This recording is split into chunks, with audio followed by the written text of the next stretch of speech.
What's up, gang? What's up? We're back with another episode. We got the legendary KB London. Hope everybody doing well. It's good to see my boy Buko again.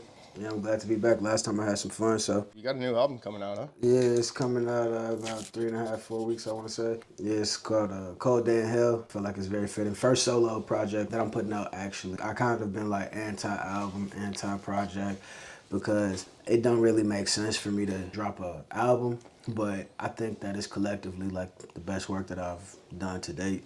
Everything that's going on this album is very, very meticulously chosen. Everything is just I've been real picky on it.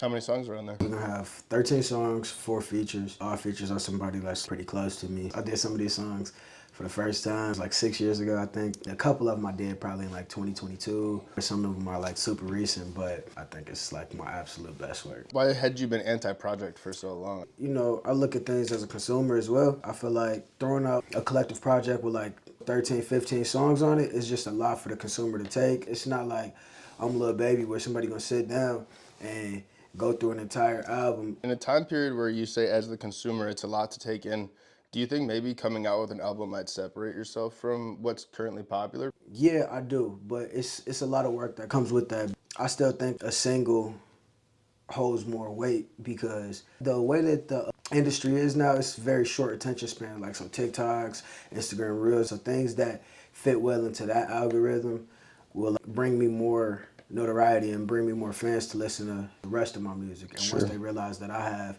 13 songs that just came out, give them a better chance to listen to the other ones if they hear these ones on like short content platforms. How are you gonna do this to really get your work out there and show this off? I'm really gonna focus a lot on short form content. I'm really just doing it for me. Like I wanna be able to say like, oh yeah, I put all of this together, had a good time and had fun doing it. Cause like I haven't had fun making music like probably since like, it's been some years since I genuinely had fun, cause I haven't dropped a song since February of 2025. Like I haven't been in the right headspace or creative space to necessarily drop a single. And if I do drop a single, I want it to be perceived the right way. So like our last podcast, I'm still myself, don't get me wrong. I talk about what I like to talk about and my life, but I also went a different route, and I got a song or two on there that don't talk about no violence, no guns, and things like My that. boy, let's So go. a little positive message. That's what's up. After hearing that conversation, Raw Wave changed his lyrical approach and began avoiding violence in his lyrics. Do you feel any sort of responsibility to make changes in the lyrics that you put out to kind of better the community?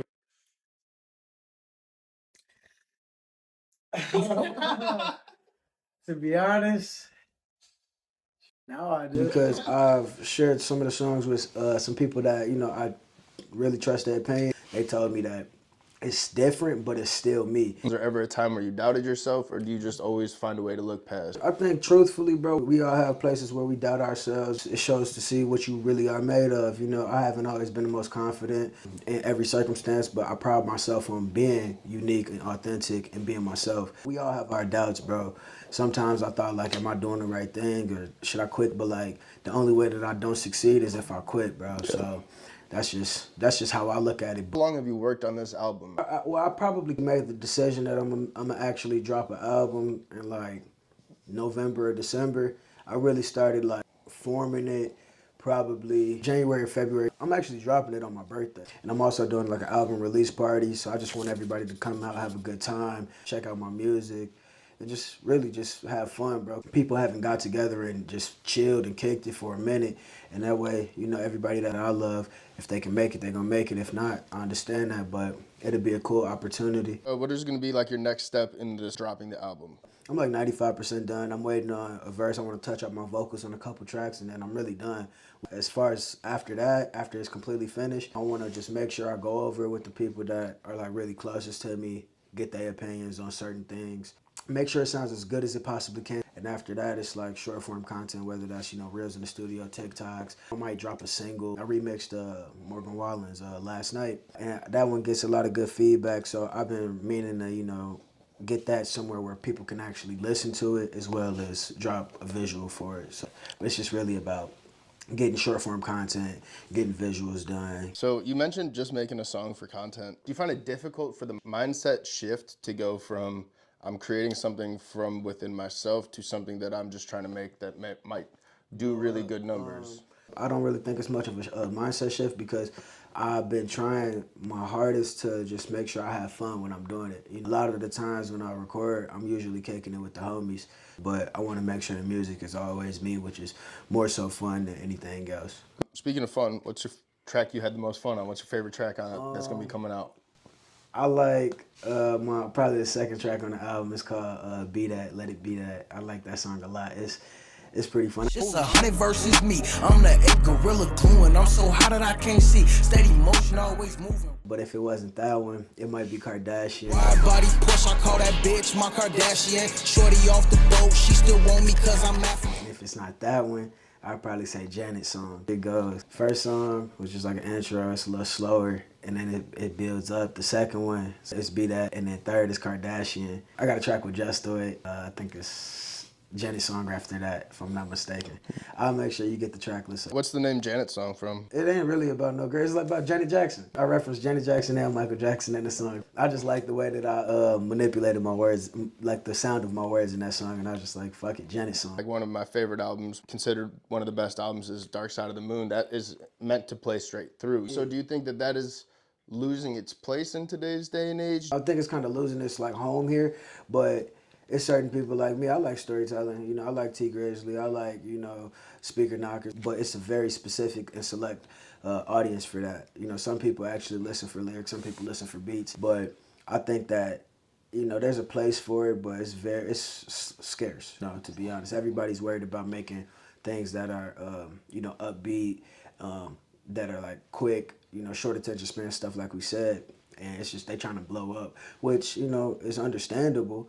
But there's also some things that just sound good. It really just depends on the consumer. I think that it's affecting the music industry for sure, but I can't say if it's good or bad because I feel like I'm a good mix of both. You know, I can tell a story if I really want to, but I really just be focusing on, you know, bullshit. Like it's a couple songs in here where like I get a little deeper from all the shit that I done been through and stuff like that. Do you think it's important to go back and remedy some of those things that you aren't happy with, or do you think it's just important to let those be and kind of live with whatever you've done? But I actually have a hard time with that, bro, if I'm being honest, because like at first I was like afraid to drop, but people like imperfections. I know my voice don't really sound like anybody else's voice, and that's what I feel like sets me apart, the way my voice cuts through the beat. But if people held on and tried to make everything perfect, it's like almost like inhuman, you know? If you waiting forever to drop a song that people been waiting on, like, I want to fix this, I want to fix that. For what, bro? You know, just get it out there. If somebody might hear it, somebody gonna like it, somebody might not like it. You're not everybody's cup of tea. There's songs on this album where like I could go back and fix that, but I'd rather leave it there, leave like a breath here. You know, you leave it alone and just, you know, you gotta live with it. If you're comfortable with putting it out, you're comfortable with living with it. And honestly, that's what makes it you. That's what people are gonna start to attach it with. That's a good thing about this album. I feel like it's so me that, you know me well enough to know that, you know, I talk a little shit. I think like my, you know, metaphors or like my punchlines I love funny. You know, I got some bars on here that are funny. Like my favorite song, Be That. Like I talk about Christy Yamaguchi. She an Olympic, you know, figure skater. I talk about how like I relate to Christy Yamaguchi. I talk about that. I talk about, like I said, Janet Jackson, Michael Jackson, Kardashian. I like the way that I put a lot of different play on words in this. Well, I think it's my favorite. It's the most witty. It's the most me. I'm having fun. I'm talking shit. What else do you have to say about this album? A lot of people probably want to know why I named it A Cold Day in Hell. It's like almost a twist on like, you know, when people say when hell freezes it's over. This past year, I came from a real dark place. I feel like all of this is collectively me rising through all of the bullshit that I done been through. I do feel like my music is easy to listen to.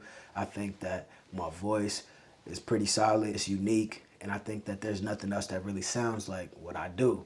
And, you know, I gotta thank everybody that helped me out. All of RMRP, Just Stoy, Kicks, Scooter, Dave, you know, Dalla, Sosa, Baker, Joseph, everybody that helped me out, you know, Keon, everybody. Because I wouldn't have been able to do it without them. Even you, bro, because, like, this is a part of my rollout, bro. I believe in myself, and I just want everybody to just give it a chance, bro. Yeah. That's just the God honest truth. That's really all I care about. That's why I'm having, you know, this album release party / birthday party, because it gives everybody an opportunity to really see what I've been doing, how I do it, and if they fuck with it, if they don't fuck with it. It gives them the opportunity to say that they actually listen to it. And to wrap this up, man, what would you say to the young artist who is trying to determine whether they should believe in themselves as hard as you do? If I had to say anything, bro, I'm gonna say the same thing that my homie Ty Thompson told me. Don't never quit, bro. Like, you constantly get better. I make way better music than I made when I started, but I've grown a lot. I've been through a lot of different shit. I'm not just saying whatever the fuck that comes to mind. I'm really constructing a song a lot better now, and it has more substance to it rather than just bullshit, just that sound good. You might have bad times, you might have good times, you might not know what the fuck to do, but as long as you just keep going, you're gonna forever be successful. It's inevitable. Well, cool. Thank you, dude. I Awesome. appreciate y'all. Go stream A Cold Day in Hell. Absolutely. April 18th. Absolutely. Happy birthday to me. All that good shit. Yeah, man. Have fun. Live life. Love life.